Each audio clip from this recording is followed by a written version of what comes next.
Сәлеметсіздер ме тыңдаушылар? Келесі лекцияның тақырыбы функционалды лидерлік.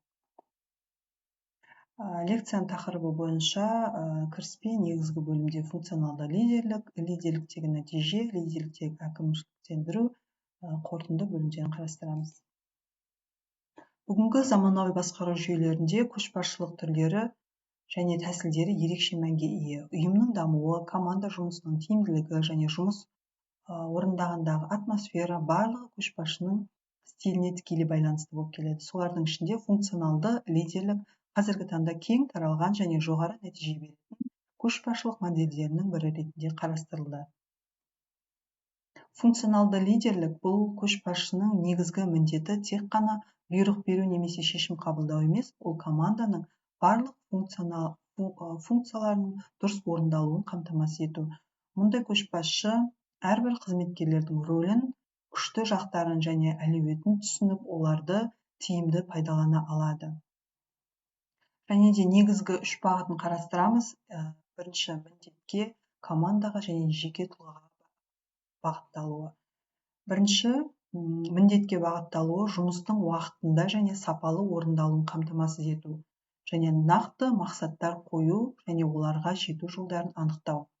Келесі, командаға бағытталуы топ мүшелері арасындағы байланысты нығайту, ынтымақтастық пен сенімді орта қалыптастыру. Үшінші бағыты жеке тұлғаға әрбір қызметкерлердің мотивациясы мен қажеттіліктерін ескеру, даму мүмкіндіктерін қолдау және кәсіби өсуге жол ашу болып саналады.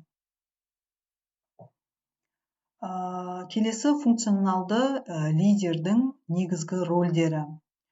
Мұнда стратег, мотиватор, тренер, ұйымдастырушы, бақылаушы рөлдерін қарастырамыз.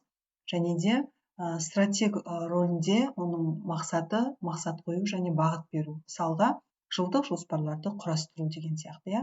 Ал мотиватор ретінде команданың ынтасын арттыру, жетістікке жеткендерді марапаттау. Тренер ретінде оқыту мен кәсіби дамуға жағдай жасау. Жаңа қызметкерлерге ментор болу. Ұйымдастырушы ресурстарды тиімді пайдалану. Және де мысал ретінде айтатын болсақ, тапсырмаларды нақты бөліп беру. Бақылаушы рөлінде мақсаты жетістіктерді қадағалау, ал мысал ретінде апталық есеп беру жүйесін енгізу, тағы сол сияқты басқа мысалдарды келтіруге болады. Яғни бұл функционалды лидердің негізгі рөлдері және оның мақсаттары. Келесі функционалды лидерлік ұйым ішінде нәтижелі жұмыс ортасын қалыптастырады, қызметкерлердің қанағаттануын арттырады және ұзақ мерзімді тұлғааралық тұрақтылық пен өсімді қамтамасыз етеді. Лидерліктегі нәтижелер. Жалпы көшбасшылық стилінің тиімділігі ең басты өлшемдерінің бірі ол нәтиже. Нәтиже тек экономикалық көрсеткіштермен ғана емес, сонымен қатар команданың ішкі атмосферасы, мотивация деңгейі және жұмыстың сапасымен де өлшенеді. Функционалды лидерлік нәтижеге бірнеше бағытта оң әсер етеді. Мысалға, жоғары өнімділік, қызметкерлердің қанағаттануы, мақсатқа жету көрсеткішінің артуы және қызметкерлер айналымның төмендеуі. Жалпы функционалды лидерлік ұйым ішінде ол нәтижелі жұмыс ортасын қалыптастырады, қызметкерлердің қанағаттанушылығын арттырып, ұзақ мерзімді тұрақтылық пен өсімді қамтамасыз етеді.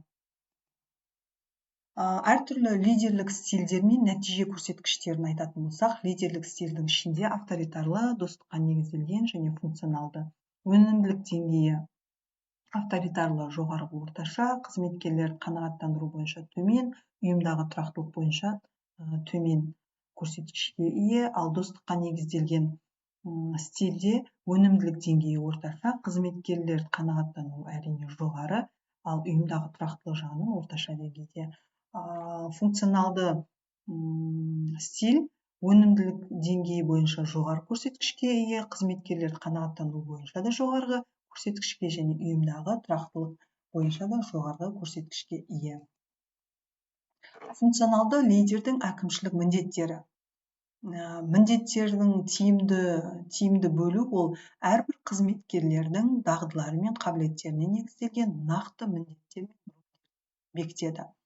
Ал ресурстарды басқару жағынан жұмысты орындау үшін қажетті ресурстарды, яғни уақыт, құрал, қаржы барлығын тиімді тең бөлуді негізге алады.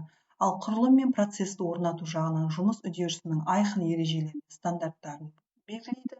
Қадағалау және есеп беру жағынан нәтижелер мен үдерістерді үнемі бақылап, қажет болған жағдайда түзетулер енгізіп отырады. Келесі слайдта көрсетілген ол әкімшілік цикл.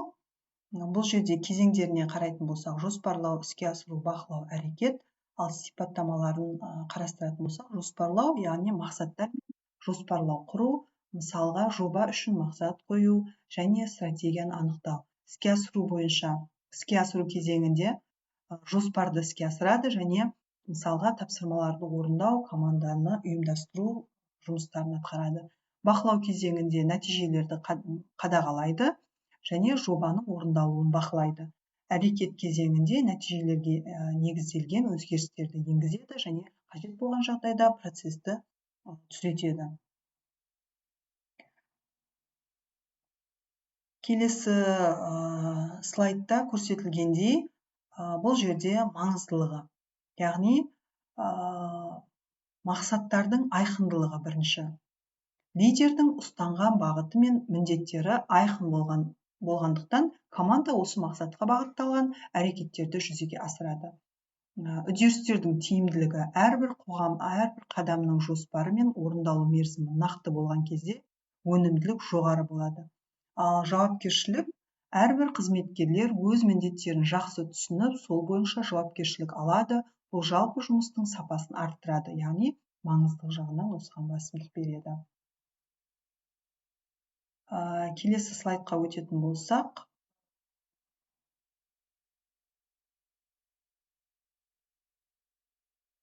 тақырып бойынша қорытындылайық, яғни функционалды лидерлік бұл қазіргі заманғы ұйымдарға бейімделген, нәтижеге бағытталған және адами капиталды тиімді пайдалануға негізделген басқару моделі.